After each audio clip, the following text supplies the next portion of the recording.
দেখো বন্ধুরা, আজকের আমি ঘরেই কত সুন্দর একছাড়া মুক্তোর মালা তৈরি করে নিয়েছি। আর এই মুক্তোর মালাটা বাজার থেকে কিনতে গেলে 1 থেকে 150 টাকা লাগবে। আর আজকের এই মুক্তোর মালাটি আমি মাত্র 20 টাকা খরচেই কিন্তু ঘরেই তৈরি করে নিয়েছি। তো চলো বন্ধুরা, কিভাবে এই মালা ছাড়া আমি তৈরি করেছি দেখতে থাকো।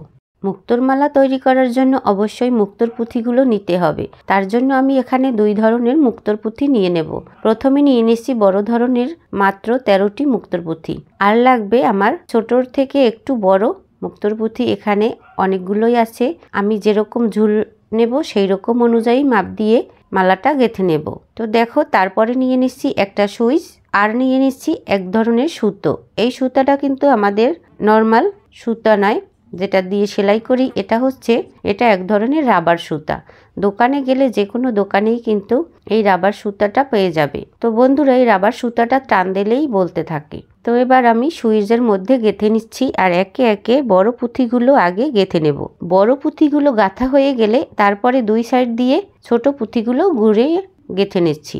তো বন্ধুরা, আমি এতটুকু ঝোল নিয়েছি। তোমরা যে যেরকম ঝুল নেবে সেই রকম পুঁথি দিয়ে মালা গেঁথে নেবে।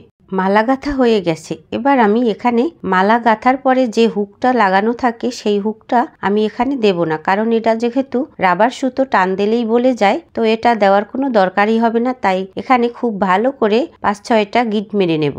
মুড়ি প্যাঁচের হুক দেওয়ার কোনোই দরকার নেই। আমি এটার ভালো নাম জানি না। তোমরা যদি জেনে থাকো তাহলে অবশ্যই কমেন্টে লিখে জানাবে। আর আজকের এই ভিডিওটি কেমন লেগেছে কমেন্টে লিখে জানাবে। আর কে কোথা থেকে দেখেছে আজকের এই ভিডিওটি, তাহলে আমি পরবর্তী ভিডিওতে তোমাদের ধন্যবাদ জানাতে পারবো। আর ভিডিওটি ভালো লাগলে অবশ্যই লাইক করবে, কমেন্ট করবে, আর প্রিয় বন্ধুদের মাঝে মালা গাঁথার এই ভিডিওটি শেয়ার করে দিবে।